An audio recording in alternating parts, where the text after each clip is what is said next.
go by our rights and bring our children up, if the corrupt system all the way through, police, judicial services, everything, it's all involved. Parliament, MPs, everything, they're all corrupt. We get Prime Ministers corrupt. So how can we tell our children to bring them up straight and narrow when everybody above them was corrupt? Peter Lynch, 61, a proud grandfather and father of 4, was sentenced to 2 years, 8 months in prison. His so-called crime? Raising his voice and holding a banner in defence of what he believed. Branded a far-right thug by the media and Keir Starmer, Peter was thrown into a brutal prison system among violent criminals. But the real justice, he paid that ultimate price. Alone, isolated from family he cherished, Peter took his own life in a cold, unforgiving cell. His voice may have been silenced, but his sacrifice will echo through history. May he rest in peace.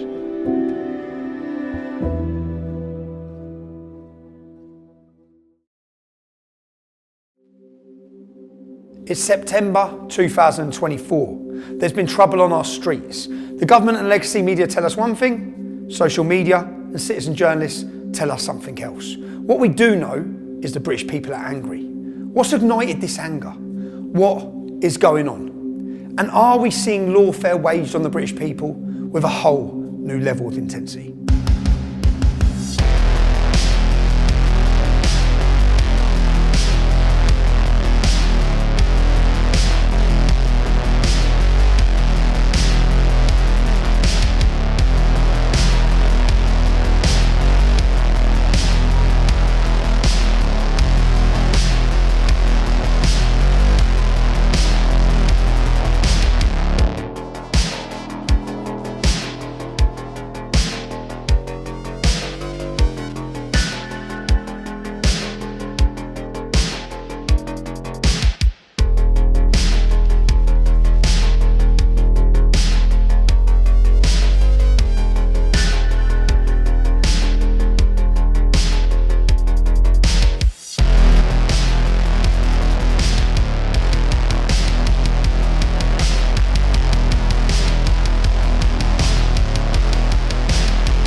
I'd have liked to have been at Runnymede, England to make this film. Why Runnymede? Because it's where King John was made to sign the Magna Carta over 800 years ago. The Magna Carta is a document designed to shackle the power of tyrants. A document that makes it clear that everyone, including the king, who was the authority in the land at the time, is subject to the law. And the law is to be applied without fear or favour. A document that has inspired freedom-loving people around the world. A document to protect free-born English men and women from the abuse at the hands of tyrants. How fast and how far our nation has fallen. Now, we looked at the architecture of a totalitarian state in Lawfare, the film we launched on 1st of June this year. Two-tier policing, a politicised judiciary, a controlled media, and dissenting voices being crushed. These are just some of the pieces that the Conservatives put in place, working hard to build their utopian totalitarian state. New legislation, arrest for hurtful words, thought crime debanked, fired. This has all been the case for a few years now. And digital programmable money, mass surveillance, social credit scores, 15-minute cities, pay per mile to drive. Yes, the ULEZ infrastructure is already in place for that. Centrally controlled food supply. All these things will follow soon. More tax, less freedom, and prison for anyone who objects. But right now, we have a new Labour government, and we could not have imagined how quickly and vigorously these new totalitarians, this morally bankrupt, communist, bewildered, one-term Labour government would have set about implementing their evil plans. We explained previously how totalitarians use all the institutions of the state to create the facade of fairness, due process and a democracy. It's all a facade, while in fact they seek to destroy the very fabric of our society with their so-called progressive ideologies. Progressive ideologies that care not a bit for the oppressed, but use social justice as a veil for their hatred of the status quo. These totalitarians create division and chaos as the pretext to usher in their totalitarian utopia. Division and chaos, they both serve their purpose.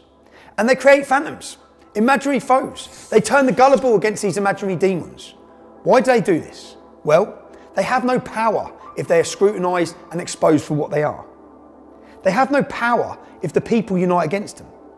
And they are driven by three emotions. Three emotions lie at the heart of every totalitarian regime. And Keir Starmer's regime is no different. They're driven by lust, fear, and loathing.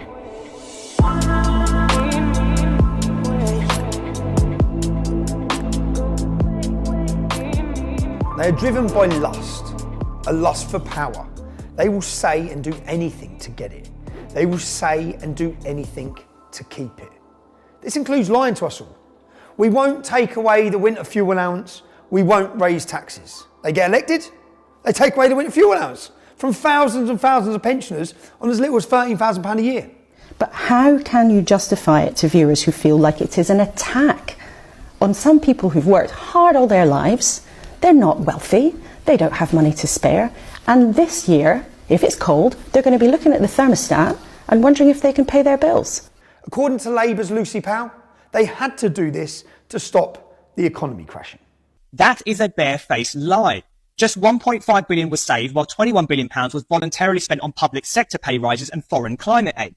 When Ed Miliband excitedly promises to decarbonise the grid by 2030, again, he is being completely dishonest. As the Chief Secretary to the Treasury, Darren Jones, innocently leaked some time ago, the true cost is going to be hundreds of billions of pounds with an almost impossible transformation of infrastructure. There's a report, of course, commissioned by Labour Party back in 2017, which forecast that thousands of pensioners could die, could literally freeze to death because of this change. If we have the money, billions every year, to look after people who have given nothing to this country, why do we not have 1.2 billion to give money to people who have contributed to this system and who are now vulnerable and at the end of their lives, they're going into the last chapter of their lives? They removed the energy price cap and prices jump by 10% for everyone.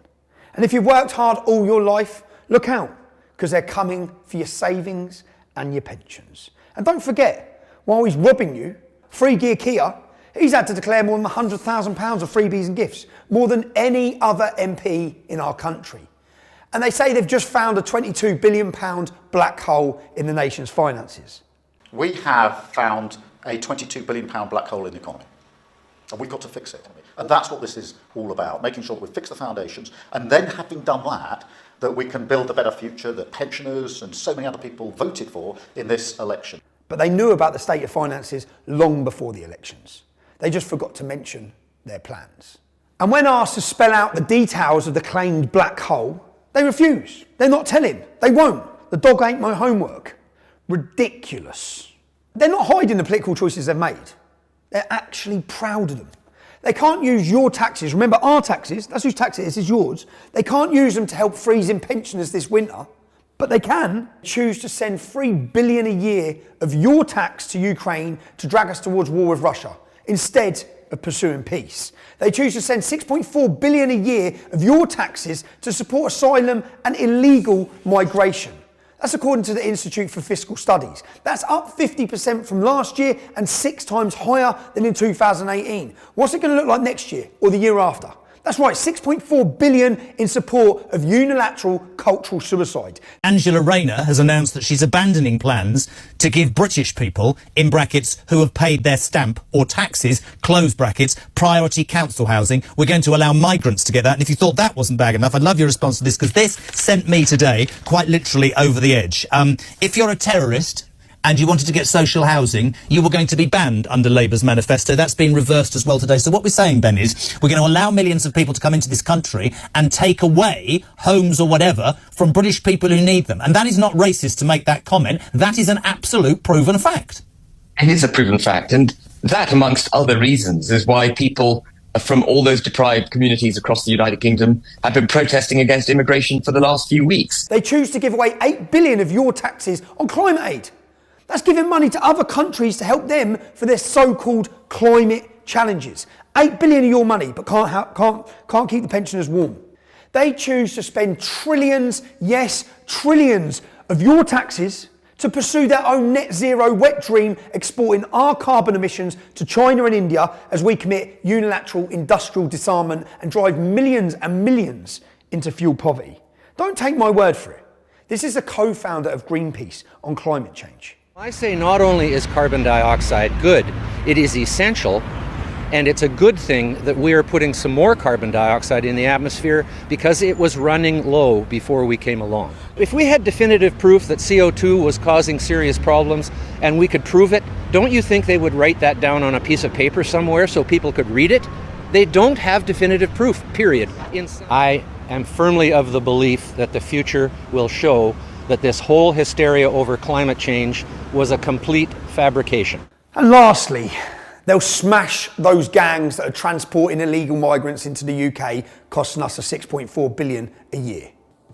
Round up, detain and deport illegal immigrants. That's what new Home Secretary Yvette Cooper has just promised to do.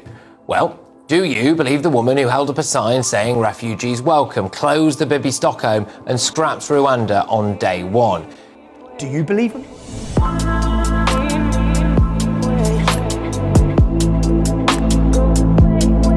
They're also driven by fear. They fear their loyalty to the World Economic Forum and its globalist and totalitarian agenda being exposed and revealed. You have to choose now between Davos or Westminster. Davos. Why? Because Westminster is too constrained. They fear their incompetence and failures being exposed. Immigration policy, energy policy, foreign policy, every policy is a failure. They fear losing power. And they fear Islam. They're bewildered. They cower and submit to the demands of Islam out of fear of what might happen if they don't. Hello, Assalamu alaikum. My name is Phil Hutchinson and I am the Superintendent for Greater Manchester Police based in Oldham. Salam alaikum. I'm speaking to you today because I want to reinforce my commitment to protect every member of our Merseyside community.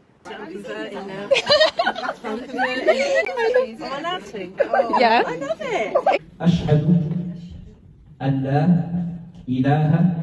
Of course, cowering in the face of Sharia-loving fanatics does not placate them. It emboldens them, you morons.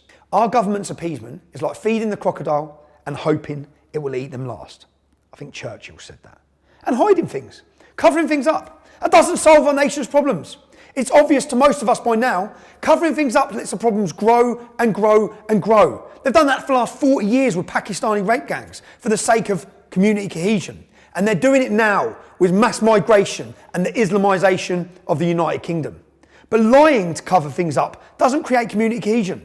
It does the absolute opposite. It stokes anger in British people. There was no growth in our economy in July, and yet we continually get pumped with mass migration. I'm just going to pose this question. If migration makes us richer, why are we getting poorer? Our politicians can't just lie to us and hope we don't kick off. If the truth is so bad that we might protest if we knew about it, then maybe they should do something about the problem, instead of covering it up. And the population know they're being ignored. And worse than being ignored, they're being condemned. This time by a Prime Minister. How on earth did he end up with this job? Anyone who thinks mass immigration might not be such a great idea. Well, Tutik here, he's branded you, all of you, as far-right thugs and Nazis. Prejudged you as criminals. And his stormtroopers will come and arrest you shortly.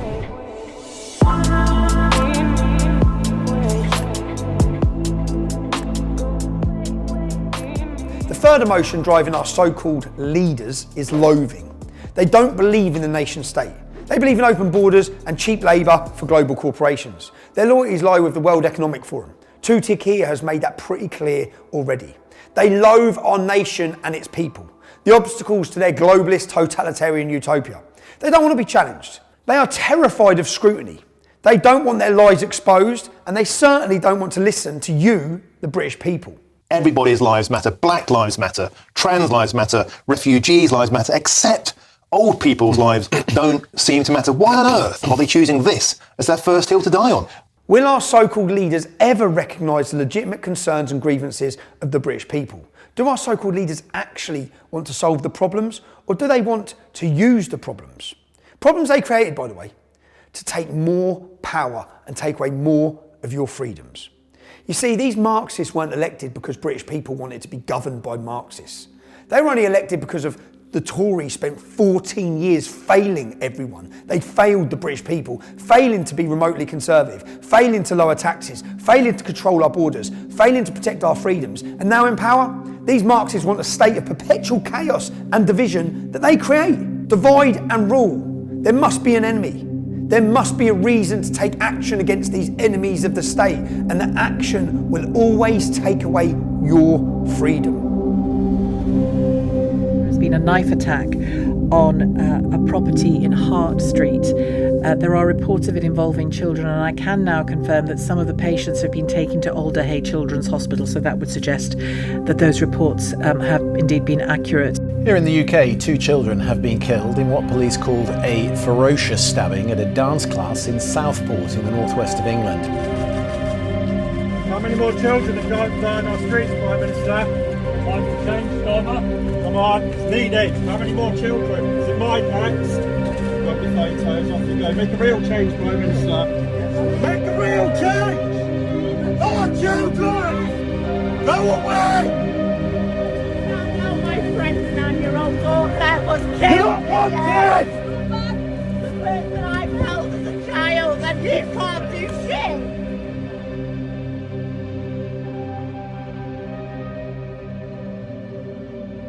So what actually happened in Southport? A man of Rwandan descent murdered 3 beautiful girls and stabbed 8 more children and 2 more adults. How did the government react? What did the machinery of the totalitarian state do? Well, you and I would hope something like this would get the government to stop and reflect for a minute. Why have these girls been murdered? Why is there so much knife crime? Why is there so much rape? Why are these so-called asylum seekers flocking to our shores? And what values and cultures are they bringing with them? Are their values compatible with ours? Are all cultures of equal merit? You and I would hope the government would ask why the peasants, that's us, you and me, why are the peasants revolting? No, don't be ridiculous. Reflecting is not a popular pastime with communists and tyrants. Admitting they're wrong is not a key competence of these tyrants. Apologising for destroying our nation, it's not going to happen. What this government actually did, well, firstly, they did everything they possibly could to cover up the basic facts, what you and I would call the truth. They said immediately it wasn't terrorism. How could they possibly know immediately the motive, that it wasn't terrorism? How could they know that? And how could stabbing young girls at a Taylor Swift dance studio not be terrorism? They said he was from Cardiff. Axel Ruddock Yabana. Yes, he's as Welsh as the daffodils. They looked for evidence he was mentally ill. I can help with that one. Yeah, he was mentally ill. Anyone who commits a crime like that is mentally ill. But exactly what kind of mental illness?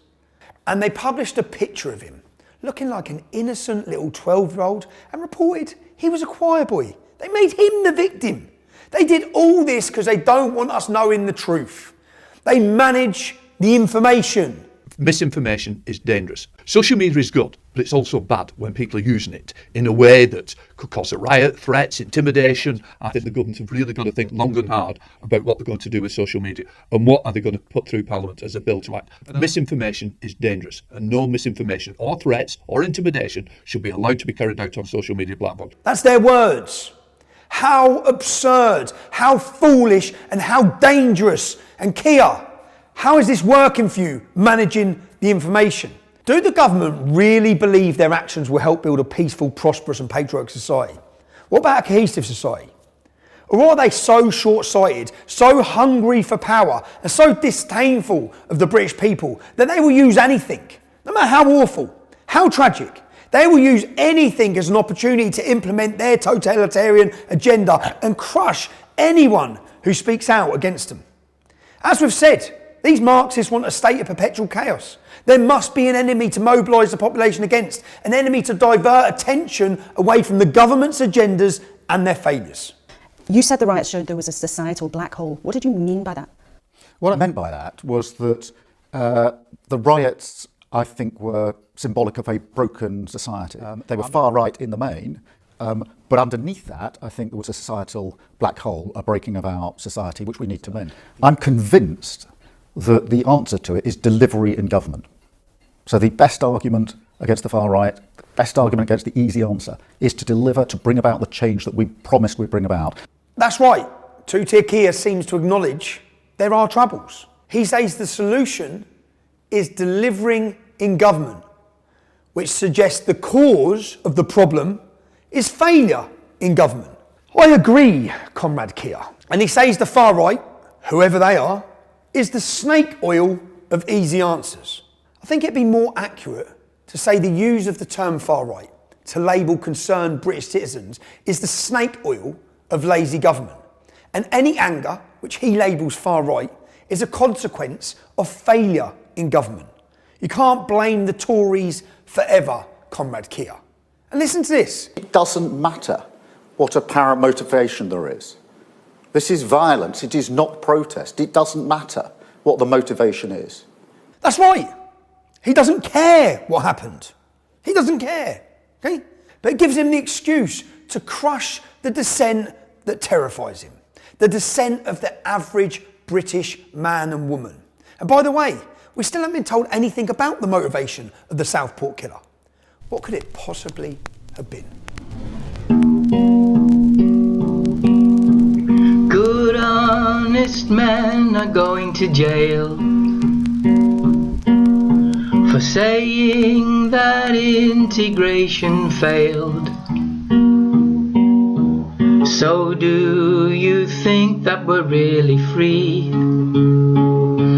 if we're not allowed to say what we see? Starmer's a tyrant, but we won't be silent, 'cause he threatens his people. Starmer is evil, but we won't be silent, 'cause he threatens his people. Starmer is evil.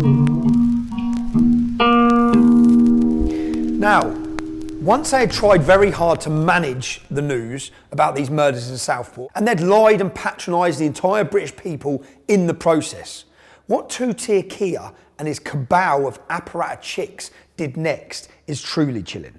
You know, everyone was angry because of what had happened. So those 3 little girls, the whole world was angry. My husband was then saying, you know, the government keep letting them come in to our borders. You know, kids are getting raped, filmed, what followed, things like that. You know, they're taking all our NHS, they're getting rehomed. You know, everyone coming in is just being given everything. And then things like this are happening in our country. So what is it exactly that your husband has been accused of? On the Saturday after Southport, he just put a status up saying the Daresbury Next, which is a hotel close to where we live, which have got immigrants and asylum seekers in there who were getting rehomed. So he weren't inciting that he's going there to do anything. He was just saying, with all what's going on, that's the next place that will most probably happen. People will start rioting and stuff. But he didn't put that. He just put, it's going to be the Daresbury Next. Okay. Then people commented underneath his post, and he just put, it's the government's fault if they stopped letting them in the borders. All this wouldn't be happening. Okay, so he was being vocal on the immigration issue. Yeah. He went there for his daughter and for his little sisters to stand up and say, like, enough's enough. With Jack being a father himself, he's a first-time dad to a little girl. He felt it, like, it touched him emotionally, what was going on. When he was there, he was waving his flag. He didn't say anything racist. He wasn't shouting abuse. He wasn't swearing. There's actually numerous videos of the police telling Jack he has to put his flag down. He's not allowed to hold his country's flag. Jack saying to the police, listen, I'm not here for no violence. I haven't came for violence. I've came for a peaceful protest. The reason why he was arrested was because the police blockade, or whatever they call it, where they all have the shields, they ran and pushed his mum over, Julie, his mum, she's 68-year-old. They pushed her over, trampled over her, she was on the floor, they trampled over her. Lee's seen this and then obviously tried to get through the police to get to his mum, who were on the floor. They were whacking him with a shield, sprayed him with CS gas, and he was saying, look, my mum's on the floor, I just need to get to my mum. When he was being, after he just got arrested, when he was being held round the back of the Bluebell, the police officers were saying, I don't even know why you've been arrested, because his mum were there as well, obviously. All her face was bruised. They could see that she'd been injured, badly injured. I don't know if he were a sergeant or just a normal police officer. He was saying, I'll ring my inspector and see if we can let you go, because I don't think it's I don't think it's serious enough to be arrested. It's like you said, if it were my mum, I would have done the exact same. Obviously, we went home and we thought everything was fine, because obviously Jack didn't do nothing violent at all. And then that's when, exactly a week later, the police had knocked on the door, and then that's when he got arrested. So they started booting my door through. My little girl was screaming in the garden, It's all right. screaming in the garden, so my neighbour took her away. So I asked them to stop booting my door down and asked them what they were here for, and they wouldn't tell me. And I said, have you got a warrant? And they said, we don't need to give you one. And I said, my back door's open and my back gate, you can go down there, stop booting my door through. So at that point, when he stopped, Chris was coming out with the police, and then they went in and raided my whole house, looking for his phone and took the kids' iPads and stuff. And was your little girl still there? She'd been taken to my neighbours, but she was just crying her eyes out. How long exactly did he get? He got 5 years, a year taken off. Then they took into consideration his health and his mental health, and then they gave him 32 months. He was sentenced to 3 years, 4 months, and also a 10-year criminal behaviour order. You're not going to see your partner Lee now for 3 years, 4 months? No. How do you think you're going to cope with that? I'm absolutely gutted, Sammy. It's broke the family up. Like, it's his daughter, he's a first-time dad to a little girl. Like, he's got Christmas coming up, it's the first one where she understands things. He's going to miss out on our first Christmas, he's missing out on our second birthday. Like, she's just like a little shell. She's usually a bubbly little girl. She's just not herself. She's not the same little girl. She just she sits and just stares into space and stuff. So with the most recent atrocity in Southport, and regardless of the murderer's motivation in this particular case, it was the last straw. People were angry, not surprisingly. Not just about the Southport murderers, but about years of having their legitimate concerns about mass immigration being completely ignored. They're angry about two-tier policing and politicised judiciaries. But Labour cannot afford to have pesky voters asking questions about the consequences of open borders, mass immigration, and the incompatibility of some ideologies with our culture. So they create a different story. They turn everyone's attention to their imaginary monster, the far right, the fictional dragon they pretend to slay. There's a lot of people that have branded people like Lee as a far-right racist thug. Is that true? No, definitely not. While ever I've been with him, he's never been racist. It's horrible. They just put lies out there. it's absolutely ridiculous, just everything that they've written. It's like, there's actually an article about Jack that calls him far right as well, and obviously when I've spoke to Jack and made him aware of this, he's not happy. Like, he's kicking off, saying on the phone, he's saying, I'm not, they kind of just put me down as something that I haven't actually complied with. I haven't said that I am this type of person. The last thing you would be is racist. And like every person, I think you should have loyalty to your country. Yeah. And if there's something wrong with your country, why can't you speak about it? And more fanciful than that, they blamed the English Defence League. Missiles were thrown at riot officers and a police van was set on fire by a large crowd of protesters believed to be supporters of the English Defence League. We don't know where they streamed in from, but they're believed to be supporters of the English Defence League. How many people work in Wales? There's over 50,000 apparata chicks working in the Home Office alone. And no one told Tutia Kia that the EDL disbanded a decade ago. It hasn't been here for a decade. No one in MI5 reminded him that, 90% of the people that they're watching on the terror watch list, they follow Islam. I am worried about the rise of the far right. I mean, we can see what's happening in Germany with the recent elections, see what's happening in France and other countries. And I'm worried about the far right because it's the sort of snake oil of the easy answer. I utterly condemn the far right thuggery we've seen this weekend. This is not protest. It is organised, violent thuggery. And it has no place on our streets. Mindless minority of thugs who thought that they could get away with causing chaos. But this deception is not without consequence, Kia. The following will not be televised.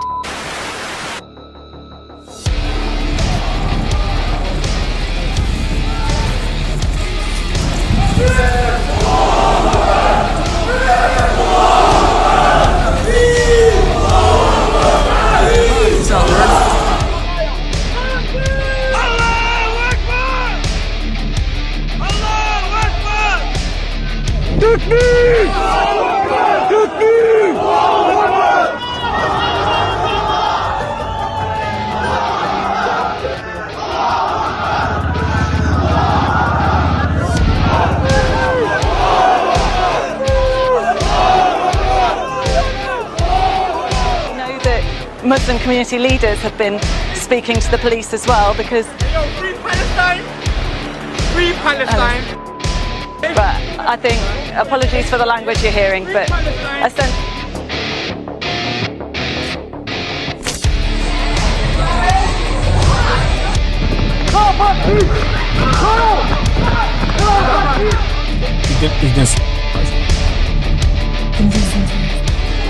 They're smashing up the people's cars.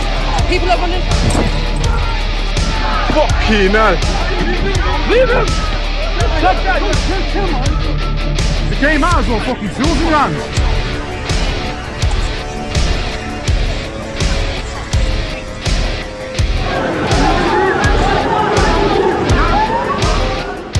You know what? I disagree with that. Them people are not racist. I don't know, a car, I assume, with people in it, and they assumed that they were EDL, apparently, I'm not sure. And that's why they all ran. Kia, you brought violent Muslim militias out on the streets. You lied to them. You created this facade of this far-right English Defence League roaming the streets.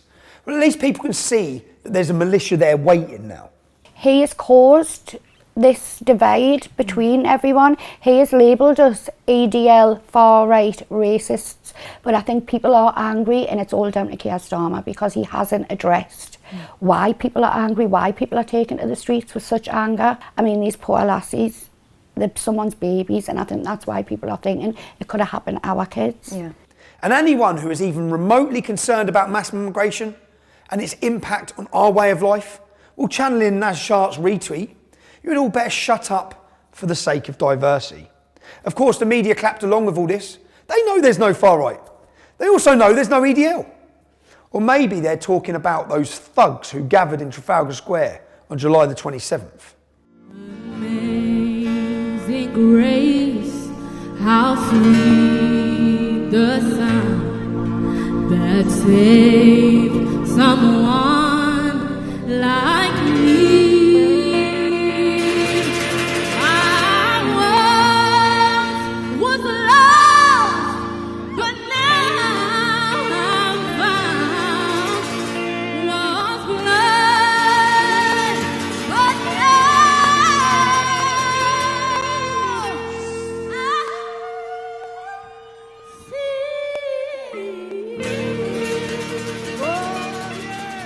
Deflecting works, of course. Before the population could blink, and without them even realising, the headlines and the news were all focused on the imaginary monster, the imaginary far right.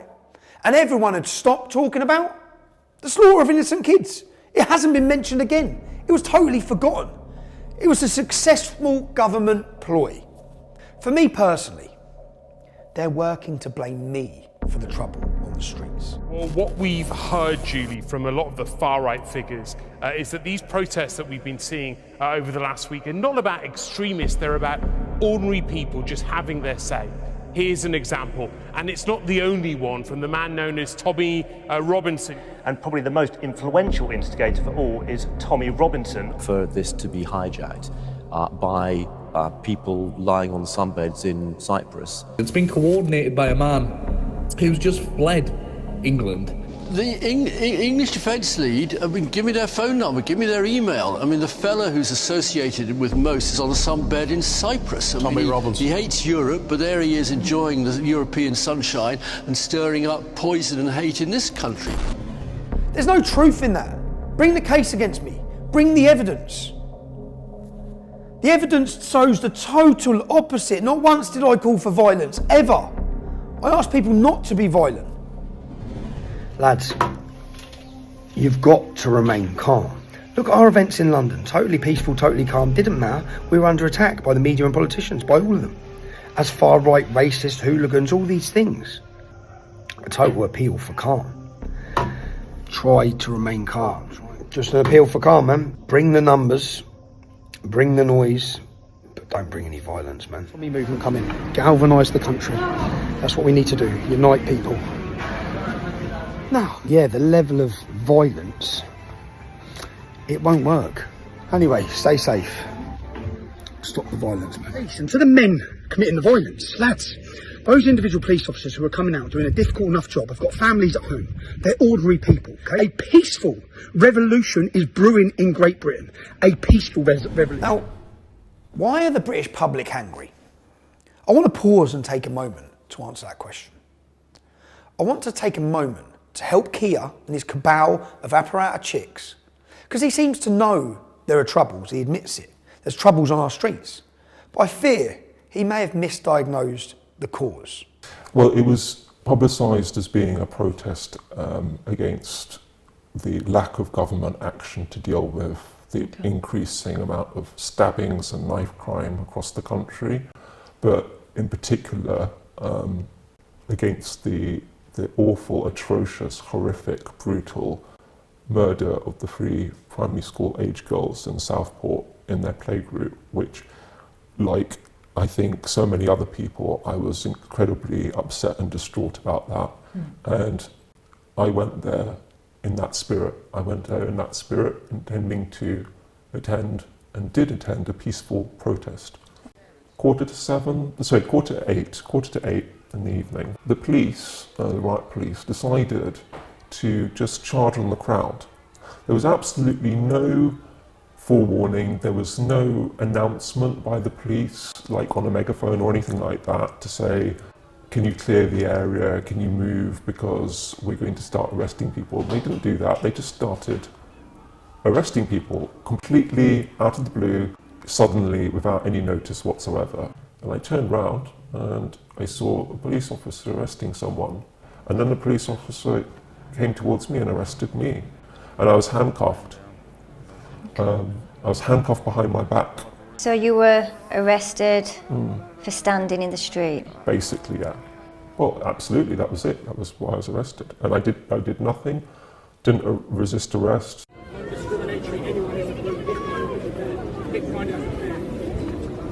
They're just arresting people for no reason. I'm literally now getting really, really worried. I think this has been going on for a long time, with escalating concerns over rampant knife crime and stabbings and violence by some of the migrants and asylum seekers that is not being covered by the press at all because it doesn't fit their narrative. Censorship, fear and intimidation is the tactics of a dictatorship. It's the same as any dictatorial regime in the world. If you look at Venezuela, what's been happening there, the way they control their population, they send people to prison because of their political beliefs. This government isn't acting any differently from that. It may not be as extreme yet as that, but they're certainly headed in that direction. We already know people are angry about the authorities covering up years and years of child rape gangs, mainly Pakistani Muslims. They are angry about two-tier policing. They're angry about politicised judges. They are angry when they see the police cowering before Islam in the name of diversity. Let's have a look at what else is going on. Some of them, they're not screaming. It's like they wanted to be raped, you see. She also grabs you see, no more like crying. She's like, enjoying it, you know, even though she isn't, but it's like she's enjoying it. What about the consequences of what you're doing in terms of how that affects the person that's raped? Yeah, the consequences, we look at that all the time, you know, because it happens, she might scream, you know, people might wake up. A lot of people, especially. I'm not just talking about, I'm talking about the emotional effect, the physical effect it has on the girl. Yeah. We might rape her and wake up tomorrow with viruses ourselves, like HIV, you know. What about regretting what you've done to the girl? I also do regret about it, because if she fell pregnant, what will be that baby's father? Who will be that baby's father? But what about her personal feelings? That's right, all over the country, unchecked migrants are raping and killing, and more unchecked migrants arrive every single day. Maybe this is the reason people are angry. Let's have a look at the rape statistics for the UK. Yeah, we're the rape capital of Europe. There might be a reason people are angry. Wasting money, killing pensioners. Some breaking news from our end, actually. Channel migrant arrivals surged by 43%. That's from our Home and Security editor, Mark White. That's after 442 small boats crossed the Channel yesterday on Easter Sunday. That now brings the total for this year of 5,435 channel crossings since the beginning of the year. That's well in excess of the 3,790 odd who'd crossed the channel by small boat at this point in 2023. We were getting daily updates of the numbers during the COVID pandemic, and actually that's an astonishing amount. Over 440 boats yesterday. The weather's calmer at the moment, a little bit calmer. This is only going to increase over the summer. There are 1.7 million. That's a combined population of Glasgow, Cardiff and Nottingham. There are 1.7 million who are unemployed. They're not even looking for work. They're costing you and I, the taxpayer, £8.5 billion a year. That's the equivalent to a winter fuel allowance of £708 per year for every pensioner in this country. That might be a reason people are angry. Paedophile migrants, what about this? You have been talking very graphically to some 13-year-old girls. How long have you been in the UK? For 2 months. She said her age is, do you want to see my dick? Yeah, do you want to taste it? You're asking other people's children to send them pictures of themselves. Ain't going nowhere. You facilitated a meet with a child for sex, didn't you? 13 years of age she was. You sent her pictures of your penis. Yes? No me. Not you. Who? No me. Who? I don't know. Off your I phone? don't speak English. Do you not speak English? No? Yeah. How long have you been in the country? Next time for the guys. I think 3 months. 3 months? No. Do you want visa? Don't finish it. Do you think it's okay to say that you want to eat and kiss a child's pussy? Do you? You want to get a child to your house, a 14-year-old girl you want to rape and abuse. You'd think they'd be on their best behaviour, but they're busy online grooming young children to rape within weeks or days of being in our country. Kids were getting filmed by them from the residents that live in the Daresbury. Family members had rang the police and stuff. The police had come, they'd move them on, wouldn't take the phones or anything off them. People were getting followed from the Aldi by the illegal immigrants that are supposedly living in the Daresbury Hotel. Okay. But they're saying that there's no men or anything in that hotel, it's just all women and children. Okay. But, have you ever seen any men? Yeah, but the whole of our area know that there's men in there. There's, for many years, been a lot of complaints about the hotel, about the immigrants that are staying there, the crime rate. Yep. There's also been reports that children as young as 12, 13 and 14 have been getting followed and harassed. What do you think to that? I was talking to a couple of ladies there who were telling me that a daughter had been exposed, one were having a pee in bush round the lake and it was showing his bits to a 6-year-old daughter. She reported it, nothing got done about it. Another lady who I was speaking to, her daughter actually worked in the hotel and they used to follow her home every night. That might be a reason people are angry. And you get locked up for tweets. If you object to any of this and speak out online in anger or with humour. I was upstairs doing some work up in the attic loft space up in the house and I had a massive bang. This was about an hour later, a massive bang, and I was like, what's that? So I started coming down the staircase from the loft, and another big bang. That was in the door flew up, and all these police came walked up the stairs with the taser out. Kicked the door off. Yeah, they'd used one of them big battering ram things that absolutely destroyed the door, and they came running up the stairs, one with a taser out, hands behind your back, blah blah blah. Okay. And so I went with them. As I walked outside, there was about 8 or 9 coppers. They were everywhere. The warrant was for inciting racial hate on social media. I actually thought I'd walk into court, he would get laughed at and I would come back, I'd be back out of court. I spoke to the duty solicitor and then he told me, you are guilty though, Lee. You're guilty of sharing these pictures on your social media, so you are guilty. So I advise you to plead guilty to what they're saying to you in court today. I'm like, but I haven't done anything, there's no crime. And he's like, you're guilty of sharing these pictures. So let me get straight. You said 4 weeks in prison for sharing 3 memes. Yeah, that weren't even illegal. I hadn't even broke the law. It turns out now that I haven't even broke the law. Had a good job, a good woman. Do you think you'll ever get a good job like that back? No, definitely not. No, I've got this on my record now, haven't I? I'll be lucky if I even get clearance and get my vetting back for the job that I did do. The government is imprisoning people for their tweets. That might be another reason people are angry. Our prisons are on the point of collapse. So today, a new announcement that come September, thousands of prisoners can leave jail earlier than they would have otherwise.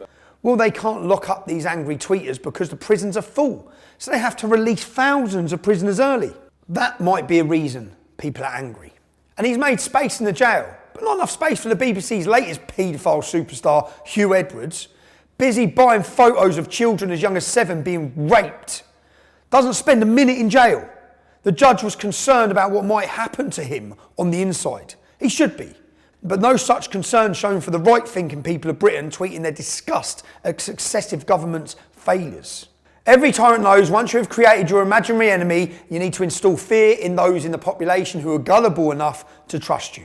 The number of people who still trust you and your government, Keir, is falling very fast. Sir Keir Starmer's approval rating has plummeted to its lowest level on record amid a growing cronyism scandal. The new poll shows almost 2/3 of voters think the government is more interested in serving its own interests than those of ordinary people. More people trust us, mate.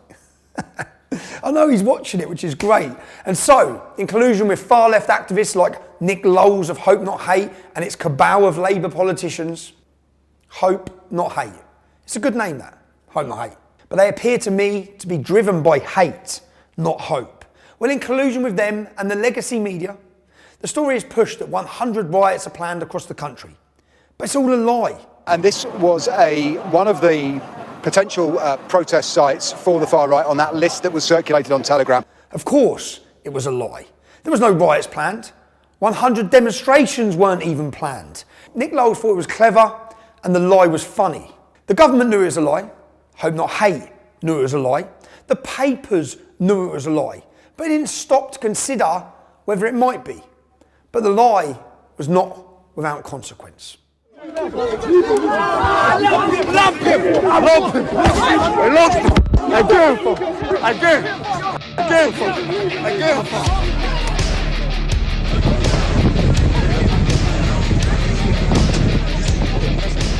He needs an ambulance, so he does.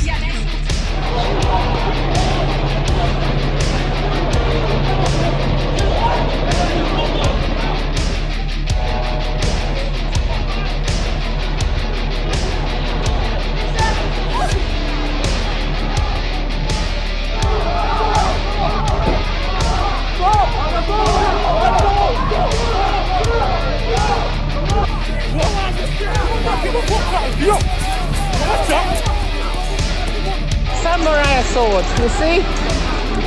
Is that sword?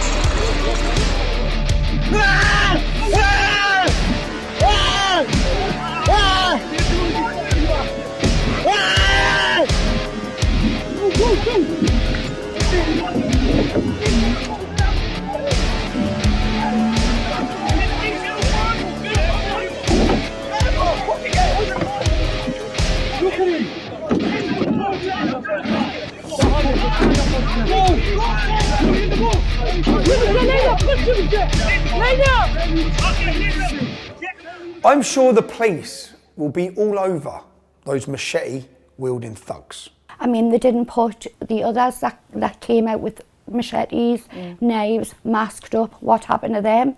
Them are not in the paper addressed as racist thugs. It's just they portray us to be bad people. And Lowles tweeted about this. See, that wasn't true either. That stirred up racial hatred. We were born here, we are Muslims, we will stand here, we will fight against EDL, we will fight our ground. Our innocent Muslim sisters are getting acid attacked, must get breaking, but everyone should be here. Fuck the EDL! The top tier of Labour MPs in support resigned after that tweet. But Hope Not Hate is still a Labour-controlled disinformation unit. By the way, Mark Rowley, if you're still in the police when this film goes out, when are you going to arrest Comrade Lowles for spreading false rumours and inciting racial hatred? So Lowles doesn't get arrested for his lies, but Bernadette Spovroff, a Cheshire businesswoman who sent an erroneous tweet about the Southport murderer, she was arrested. She was held overnight, then not released, but she was bailed pending further inquiries, which have since been cleared. I had expressed my own views on the state of the country and its failure to protect innocent citizens, and that is still legal. But it's very clear that a vocal part of our society wants the opinions of ordinary people like you and like me suppressed. They say they support free speech, but they mean only the speech they agree with. They say they support dialogue, but only the dialogue that agrees with their worldview. And they say they want equality, but they don't mean for people who think differently to them. Now, we've had nearly a year of violent anti-Semitic hate marches on the streets of Britain. The legacy media describes them as largely peaceful. Citizen journalist footage suggests that's a lie. The only solution is jihad by the armies of the Muslim countries. Listen carefully to what this guy here in the middle of the video says in a moment. Did you hear that? We are ready to kill you all, is what the man said. Let's have a listen to the rest of it. Take a look at how the police respond. The police stand there and do absolutely nothing. You are racist, all of you. Okay, that's racist. No, take your hand. Take your hand. Take your hand. Take your hand. Don't say like that. Don't do that. Don't do that for me. You're messed up in your head, my friend. And you are nothing to me. All of you. Do it. Go on, then. Go on, then. Go on. Do it. Go on. What the fuck are you going to do? Attack me again. Again? What? What's the fight today, guys?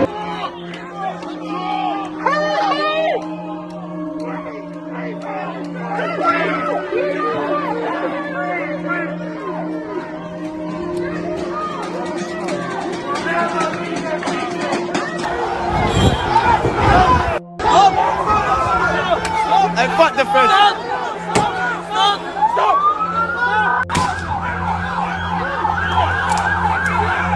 Go stay.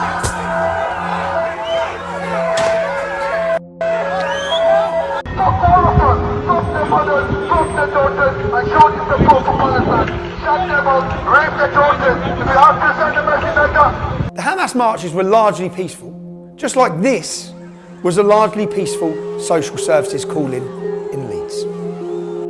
Jesus.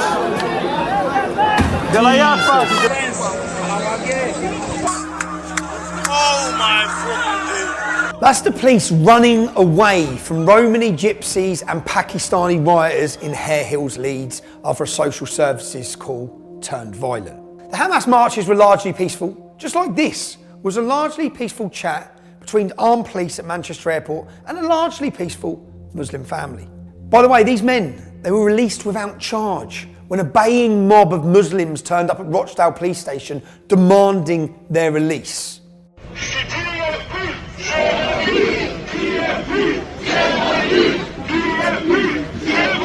Immediately, every one of them officers needs to be arrested immediately. If not, then we will go to Plan B and you will see big protests, I promise you. Protests like you've never seen before. The Muslims demanded the police are suspended. And guess what? They were. The police suspended. And the cowering police are now focused on finding the person who leaked the CCTV footage. Total insanity. Have the Islamic thugs who battered the police on camera, have they been charged yet? No, they haven't.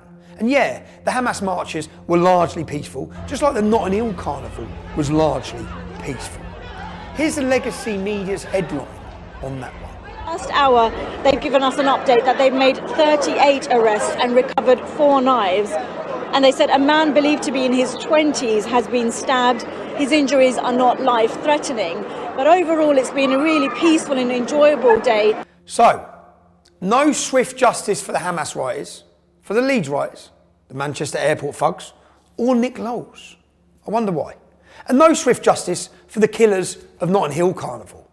That was just a cultural celebration, of course. So we know the police treat different groups differently. No credible commentator would dispute it.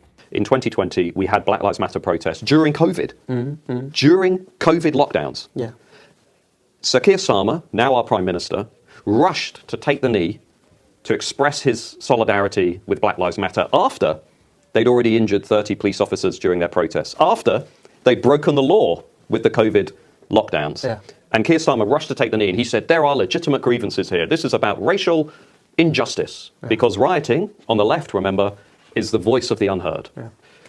This time around, the same Keir Starmer, despite us seeing videos on social media of Muslim gangs beating up white British kids on the street, walking around with knives and machetes, this time around Keir Starmer said, this is all far right, This is not legitimate. It's criminality. Get these people into prison as quickly as possible. There was no discussion of legitimate grievances. There was no discussion of legitimate protests. But now two-tier Kia appears to have ordered the stormtroopers to grab and arrest anyone, literally anyone, who protests or tweets against the government and what it's doing.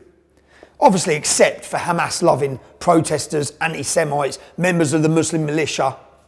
None of them. This is the moment police raid the home of a mother and a son suspected of violent disorder in Middlesbrough. Here comes the door, I'm going to put it in. If you're involved in the disorder on that day, we will identify you, we will arrest you, and we will put you before the court. National figures show 1,165 people arrested, 703 charged. Those figures, again, will increase. Have the police made any high-quality videos of them arresting Muslims carrying machetes in the streets? Or men fighting with knives and machetes in our parks? Or a single grooming gang that have raped children? No, they haven't.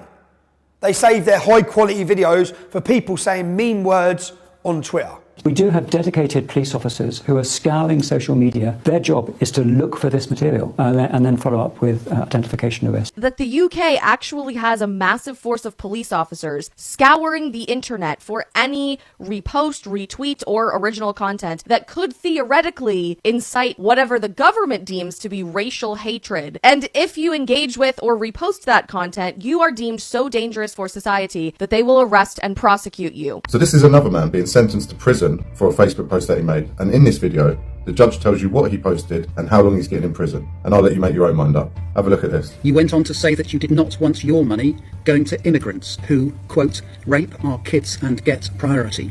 Given the life of Riley, off the tax us hard-working people earn when it could be put to better use. Come over here with no work visa, no trade to their name, and sit down and DOS. And then there's more people being put out homeless each year. They get top band priority on housing and many more reasons. This offence is so serious that an immediate custodial sentence is unavoidable. The sentence that I passed has been reduced by 1/3 to reflect your guilty plea. The sentence is one of 20 months imprisonment. Every tyrant knows you can't run a totalitarian state unless the judges do what you tell them to. In Russia, North Korea, they're awarded dachas, second homes in the countryside. In England, you get honours for doing what you're told. Honours. Let's be very clear. This has not been about protest. This has been about violence and thuggery. Bewildered Yvette, tough on crime, tough on imaginary crime. Her message to the judges was clear. People who tweet dissent, they're criminals. That's what she said, judged before any trial. And those judges have been busy. You have brought shame on yourself and the town of which you are a resident. You must be punished for what you did. The only mitigation, as I have indicated, is your guilty plea. Accordingly, the sentence is reduced to one of 2 years and 8 months imprisonment. I appreciate that will fall hard upon you as a senior citizen. Most of these cases that I've been reading about, for example, the case of this poor man, David Springer, a 61-year-old who's been working as a train driver for 42 years, who's now taking care of his sick wife, who has been sentenced to jail because they wanted to make a sacrificial lamb out of him. They wanted to set an example to the rest of the UK. And that message was very clear. That message was, you don't get to disagree with us. You don't get to be present at these protests, because David Springer did absolutely nothing. And we have video footage of that. He was there. He, according to the reports, maybe shouted something at the police. Well, boo-hoo. Is that worth 18 months in jail? A mother of 5 being sent to 26 months in jail because she threw a can at the police? Is that proportionate? A man online who committed the crime of according to the government, inciting racial hatred because he posted one post on Facebook? Is that proportionate? That's right. Bang. You're inside serving years. And let's take another look at some of the judges who sent people to jail for hurty words. That's right. Rape, steal and stab. Let's just put it down to cultural differences. It's community service for you, lad. Fence painting. Picking up litter for a few hours. So tell me how our judiciary are not politicised, how they're not compromised and a tool of the state. And to the judges, I hope you get the honours you've been promised, lads. Tin pot despot Kia, your political judiciary might be another reason people are angry. Maybe. This isn't just two-tier policing. This is a two-tier political and social system that is routinely prioritising racial, sexual, and gender minorities at the expense of the majority. Now, every tyrant knows the media is a tyrant's best friend.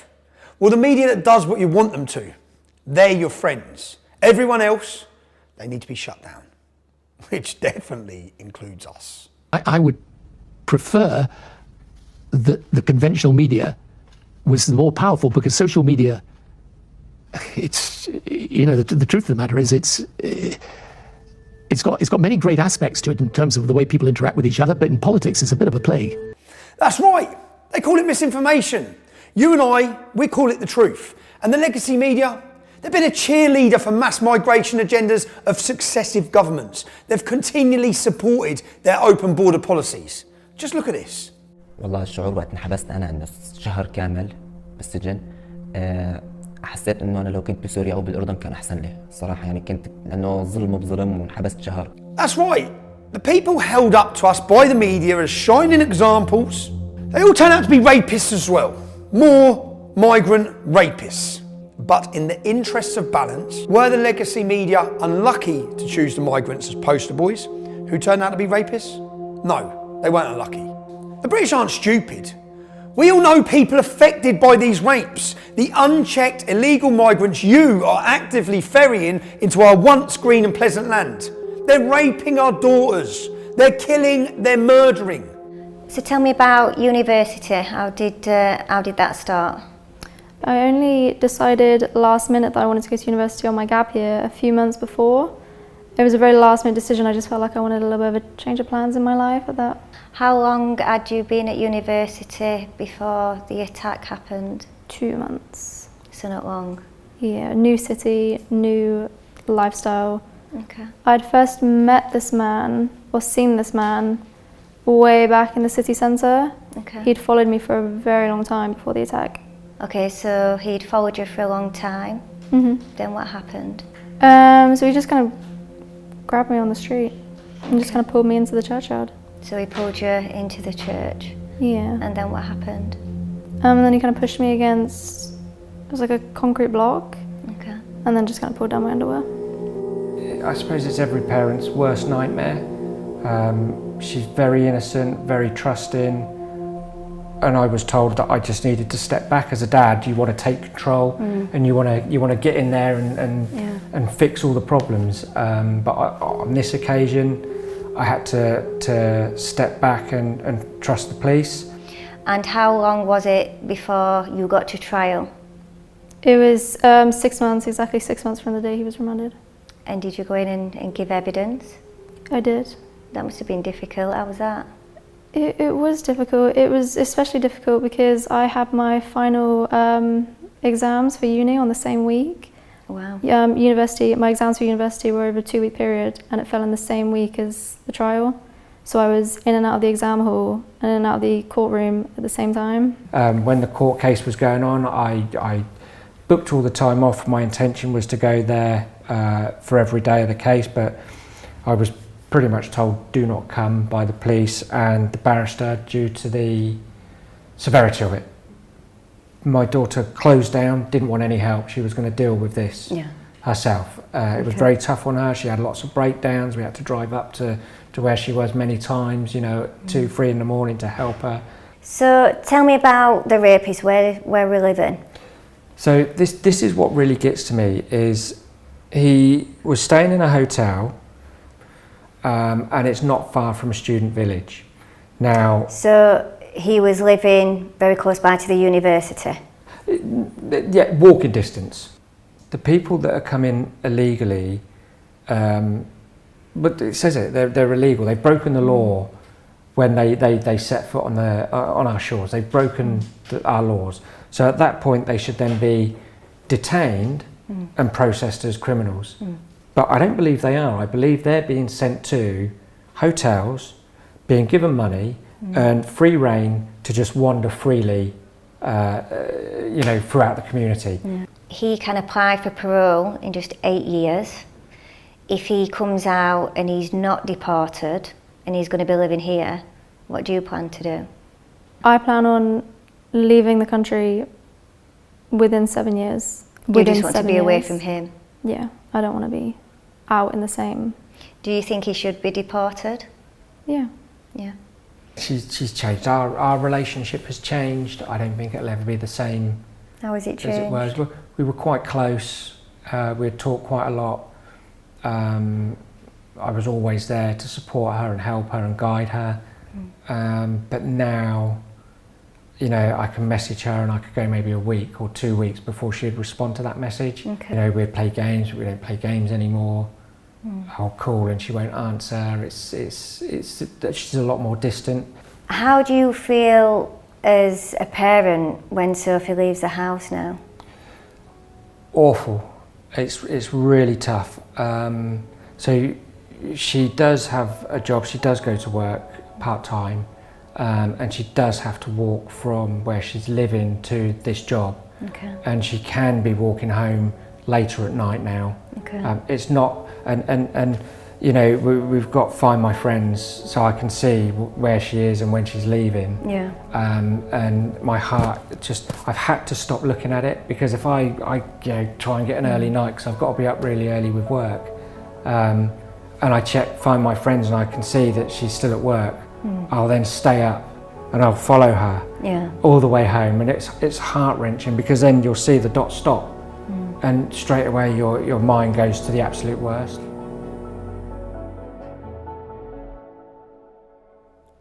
Is this an isolated case? Was this just one migrant in one city who has been housed and fed and paid for by the British public, who's decided to rape an English woman walking home? Or is this happening widespread across the country by migrants housed in hotels? Kia, maybe this is why people are angry. Maybe, and let's just have a little challenge here. Let's go on the internet and search a couple of cities. I could pick any city in the UK and search migrant, refugee, rape, and it will bring up cases. We simply don't have time to go through every rape of a migrant in every hotel for this documentary. But can you understand why people are angry? And if it's not the migrants in the hotels, just refugees and asylum seekers are literally raping in every single town and city across the UK. Kia, maybe these are the reasons the British public are angry. Now, the media told you the people in Hartlepool were far right for protesting the hotel. What they don't discuss is the fact that one of the migrants in the hotel left the hotel, committed an act of terrorism, murdered a 70-year-old British grandfather. His family will be angry. The community will be angry. Maybe the people in Bournemouth are angry because an asylum seeker come into our country, lied, like they all do, said he was 14 years old. What checks did you do on him? You put him straight in school with our daughters. So people in Bournemouth might be angry because their daughters were put in school with an adult who pretended he was a child. He went on to sexually harass children, chase people with knives, and later he murdered a 21-year-old in Bournemouth city centre. A Royal Marine was brutally murdered by this asylum seeker. Then the Home Office do their checks. Then we find out he wasn't 14, he was 19. He was a fully grown adult male, and you put him in school with children. Then we find out that on his way to Great Britain, he murdered 2 people with an AK-47 in Serbia. That's right, a cold-blooded killer with no checks, with no vetting, was put in school with parents in Bournemouth. People in Bournemouth are not angry because they're far right or they're racist. It's justified anger because you're failing them time and time again. It's a reality. This is justified anger because of government failures, but they cover it all up. They don't want to talk about their failures. Just blame it on the imaginary far right. No Keir Starmer, no the establishment, no the media, no the government. Every part of this is your fault. It's your failures. You've brought these people into our towns and cities. You've endangered our families. That's why the British public are angry. Look at this. Of course, any statistician will tell you correlation doesn't mean causation. But it makes you wonder, doesn't it? Let's have a look at the statistics for Sweden, since they opened their borders with rape as well. Literally, the graphs look identical for any country with open border mass migration, Islamic immigration, and rape. Remember, there's 1.7 million unemployed and economically inactive migrants here right now, costing £8.5 billion a year. Anyone out there working right now, you're paying that in your taxes. He says nothing and does nothing about radical Muslim preachers. How about the one who commits adultery, zina? What about the one who rapes a child? What about the one who drinks alcohol? Good or bad? This person, one person that commits all of these sins, he commits all of these sins on a daily basis. But he prays is better in the eyes of Allah than the one that doesn't commit any of these sins but doesn't pray. King, Queen, House of Commons. If you accept it, then you're a part of it. You don't accept it, but you have to dismantle it. He said, O tribes of kuffar, O tribes of disbelievers, get out of his way. For we have come to strike you a black's revelation. A strike that removes the heads from the shoulders. Allah says, we will strike terror into the hearts of the kuffar. We will strike terror into the hearts of those who disbelieve. Why? Because they associate partners with Allah. Because they associate partners with Allah, that for which Allah never gave them no authority. You got your democracy, we got our own Sharia. You got your own free mixing, we got our own nikah. No, we got our own economic system. We got our own foreign policy. We got our own deen. Alcohol will be banned, drugs will be banned, pornography will be banned, gambling will be banned. But the money saved, that we know monarchy. La ilaha illallah. La ilaha illallah. He says and does absolutely nothing about knife crime on our streets. Oh my God, they were singing it. He says nothing and does nothing about Islamic terrorism, jihad, Islamic courts, female genital mutilation, misogyny. He can't tell you what a woman is. He kneels for Black Lives Matter. I could go on and on, but he can dispense summary justice for anyone who disagrees with him. Remember how they hate scrutiny? They can't allow their agendas and failures to be exposed. Make a dissenting tweet, go to jail. Go directly to jail. Enter the UK illegally, come on in. How was your trip? Have a 5-star hotel. And now listen to this. Both got put away for the riots, both been put in the same prison, both been put in the same cell. In the last 48 hours, the wing that they put them on was 90% Muslim. Both of them, one's been attacked in the shower, they took the shower heads off, battered him. When he managed to get back to his cell, his other mate had been completely battered as well. The family's obviously distraught and everything. They're making targets of them, as well as like examples of them. They're making targets of the lads. They did some damage to them as well. That's right. Two-tier Kia is putting the unhelpfully outspoken citizens in prisons run by Islamic gangs. He's literally offering them up. Any concerned parents, any concerned British citizens, he put a target on them, calling them far-right EDL racists, and now they're getting hurt in prisons up and down our country. Somebody who knows about these things told me that, any right-wing, far-right protester landing up in jail, they can expect a pretty cold reception from what he says are Asian gangs inside prison who will be looking out for them. Keir told everyone they're far-right extremists. Their blood is on your cowardly hands, Keir. You disgust me. You disgust Britain. Now, every tyrant knows they can process people more quickly without dropping the facade. If these irritating political dissidents, if they just plead guilty. So they pressurise them. People who have never been in trouble with the law before and who shouldn't be before the law now. They shouldn't even been in court. They frighten these people into pleading guilty. It's easy for you, they say. Just plead guilty. It's easy for your family. Just say you did it. His solicitor obviously stood up and said, what do you have on him? Do you know what I mean? Yeah. He hasn't done anything wrong, but the judge, he just didn't want to hear it. He was just shaking his head. Obviously, some people have now been sentenced, your partner Lee to be one of them. What do you think to the actual sentence? I think it's absolutely ridiculous. 3 years, 4 months. It's absolutely ridiculous. And what is it that he's actually being accused of? He's being charged with violent disorder. Did he plead guilty or not guilty? He had to plead guilty, got told. Who told him that? The solicitors and his barrister. And then when he was in the custody, the police said that we'll have social services at our door and stuff. For his best interest, it would be to plead guilty to the violent disorder, because if he didn't, the starting time was 5 years and he would have no time taken off for his guilty plea. So obviously Jack's fault. I'm already missing out on my daughter's Christmas, our birthday, everything. So he put his guilty plea in. They'll try to persuade you to plead guilty because then you'll get a reduced prison sentence. Your conviction will be downgraded. Then the headlines will say, oh, look, all these people who pleaded guilty, they must be guilty. And that's not why you pleaded guilty. You pled guilty in order to avoid a lengthier sentence. Well, it's scared everyone. I mean, nobody wanted to even go out now because of the sentences these men have been given. I don't agree with the riots of smashing the place up and everything else, but I do agree with free speech and you should be able to protest on the streets. It's just like the post office scandal all over again. Plead guilty and it'll be easier for you. Innocent people suffering. These people are heroes. These people have sacrificed everything. These people are an example to each and every one of us.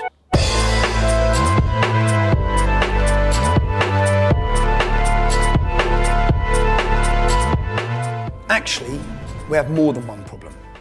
Our first problem is we're led by tyrants. People whose allegiance is to the World Economic Forum, not the British people. People who are vain and deluded enough to believe that they, and only they, the elite, they can create a global utopia, with them in charge, of course. The World Economic Forum has already published their plans. This global reset is necessary because we have seen that our policies which we pursued before the coronavirus struck us, that those policies do not create the necessary inclusion of society necessary for harmonious societal development. We are led by people who don't believe in borders, people who don't believe in nations, people who don't believe in freedom. These are people who are full of lust for power, people who are rapidly dismantling the cultural inheritance with which we were all blessed. Freedom, equality under the law, Magna Carta and democracy. These are people who want you to be dependent on the state so they can control you. We are led by globalists, totalitarians and communists. This is the main problem. These tyrants are also cowards. They're driven by fear. They fear so many things. Being exposed, losing power, the truth, Islam, and they fear we, the people. They are bewildered and frightened, and like any cornered animal that makes them dangerous, they lash out at their own citizens, vulnerable individuals. They're busy arresting children, but they won't confront Islam. They may be too frightened of what might happen if they do. Or maybe they don't know what to do about Islam.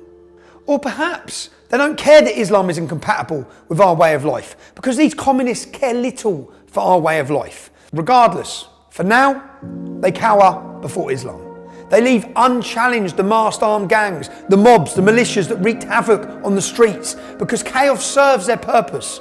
It gives them a reason to act against dissent, and the dissent for now is from the British people, tweeting about the government's failures. And right now, of course, our nation is crumbling under the weight of mass migration, legal and illegal. So many men from countries and cultures that will not assimilate, cultures that teach their children to hate the West. It's out of control, and it serves the purposes of the globalists, the totalitarians, Kia and his apparatchik communists. Mass migration is part of their plan.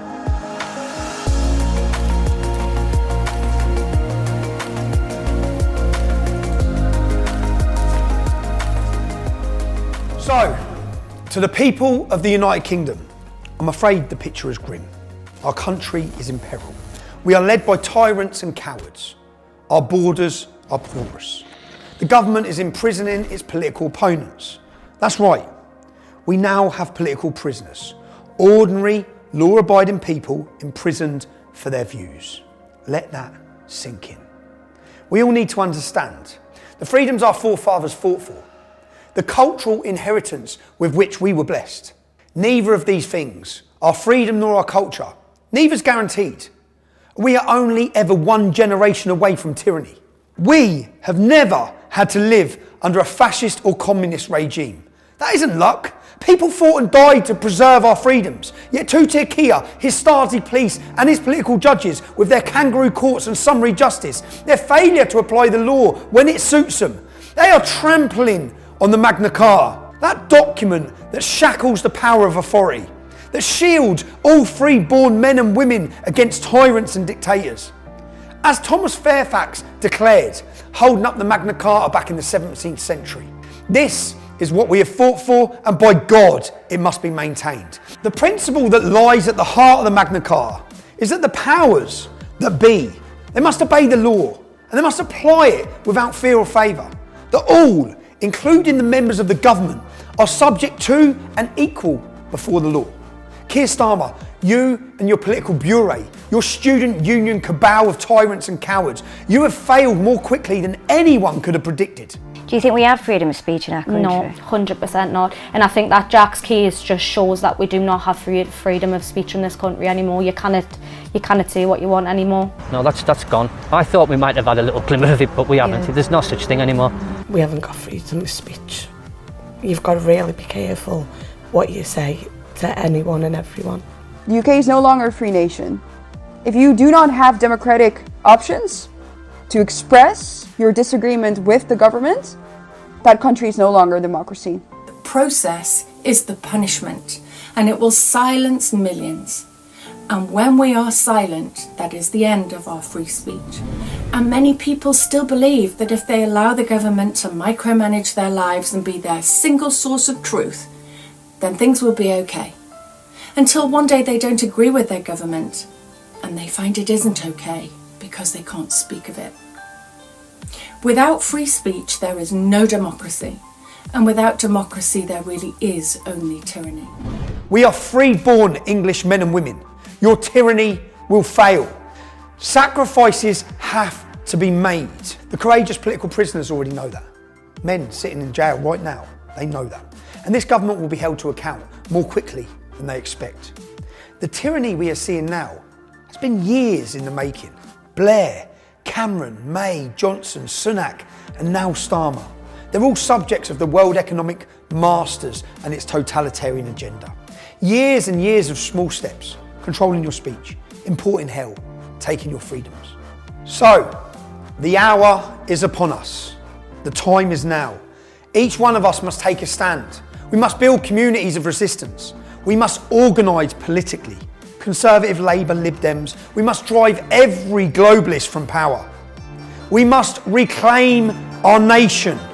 This is very urgent business, ladies and gentlemen, I beseech you. Resist it while you still can, and before the right to complain is taken away from you, which will be the next thing. You will be told you can't complain. Watch out for these symptoms. They are just symptoms of surrender. Resist it while you can. We must resist while we still can.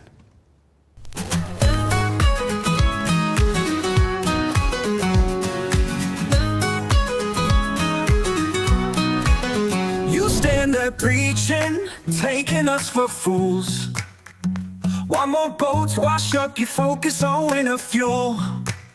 The art of distraction from the issue at hand. A foreign invasion of our ancestral lands. They aren't all refugees, they aren't all fleeing from war. Most of them are fighting age men. What do you think they are coming here for? Shame on you, shame on you. We're not far right, shame on you. Tell the truth, shame on you, shame on you, shame on you, shame on you. Draped in new designer suits, paid for by Lord Ali. While you take the side of every minority, you brand the British people, indigenous to this land, as far-right racist dogs. Why can't you understand? They aren't all refugees, they aren't all fleeing from war. Most of them are fighting age men. What do you think they are coming here for? Shame on you, shame on you. We're not far right, shame on you. Tell the truth, shame on you, shame on you, shame on you, shame on you.